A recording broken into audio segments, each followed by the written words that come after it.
and better as ever as your lead anchor for Channel 47B News. My other anchor, Finn, is actually on maternity leave. Wish him good luck. Today we're going to be talking about the everlasting debate of which policy happens to be the best. Is it Ronald Reagan's or John Maynard Keynes? We will find out today as they join me today, reincarnated, as two of our lead politicians during this era of which economic policy will help our country the most. We'll find out after this short break. Thank you.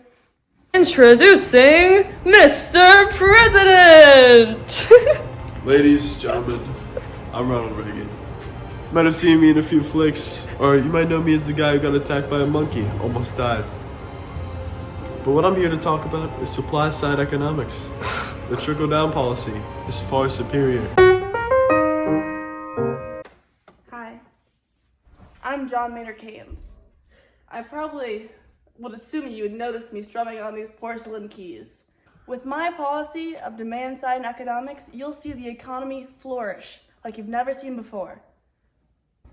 This is the room where the magical debate of which policy is finally the best. Scan it, please. This is where Mr. Reagan is going to be sitting. The former president, admired person. And this is where Mr. Keynes is going to be sitting. I honestly don't know much about him, but we will find out. And this is where I, magical reporter, will be sitting, right there. Enjoy the show. Come back after the break. Truly welcome, both of you. It's an honor to have you both here at Channel's 47B News. We've never truly had such celebrities, and both at the same time. I love going down to the old theater and watching a flick. Always a pleasure. Now, I'd like to start off this interview just on a high note. I would like you both to just address your policies and what makes them the best in your eyes. Advocate for increased government spending and expenditures, and I plan to lower taxes in order to stimulate demand and pull the government economy out of the depression that we see today. Through these acts, the economy will stabilize as rapidly as possible, and we will see our economy thrive yet again. See, Candy Cane. I'm about to talk about a little thing called supply-side economics, but I like to coin the term Reaganomics. Through my policy, which promises to reduce growth of government spending, I'm the government. I'm willing to give up some. I'm not trying to get all over you. Big companies, do what you want. Have fun. Spread. Grow. Because then what happens is the money's at the top of these businesses. And then what happens, like I said, it trickles down. And the money goes down and spreads throughout. So then the wages, they're going up. The economy, going up. Because business is booming. That's all you can ask for. And how do you suppose to do that? Hollywood? Thank you for calling me Hollywood. Do not take offense to that. I'm not insecure, I swear. Okay, Dust Mite. I'm sensing a lot of tension here in the room, so I'd like to brighten it up a little bit. Talk about something that you're both very passionate about. What makes your policy the best in your eyes? My theory, Keynesian economics, focuses on using active government policy to manage aggregate demand in order to address or prevent economic recessions. My theory was written during a time of deep depression, not only in my native home in the UK, but worldwide. Other economists have argued that in any widespread economic downturn, businesses and investors take advantage of lower prices in pursuit of their own self-interest and would return output and prices into a state of equilibrium. I have and will always reject this idea. I argue that once an economic downturn sets in, the fear that is felt among businesses and investors will tend to become self-fulfilling and can lead to a sustained period of depression and economic activity and unemployment. I will always advocate for a counter-cyclical fiscal policy, which means the government should undertake deficit spending and make up for the decline in investment and boost customer spending in order to stabilize aggregate demand. What a hunk of garbage. Thank you so much for your input, Mr. Keynes, and I think you really opened up all of our eyes to really what the Keynesian policy really entails. So I'd like to bring it back to President Reagan. What makes my policy the best is all the additional working, saving, investing that goes into it.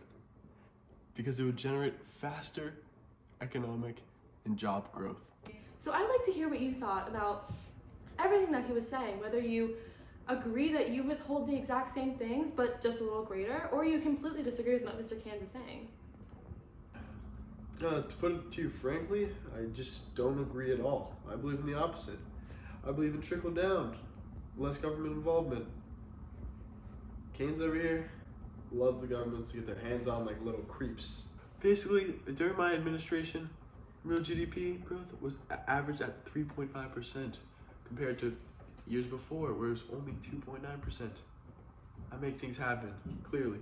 The average unemployment rate declined by 1.7 percent points when I was in the presidency, when it was 7.2% in 1980.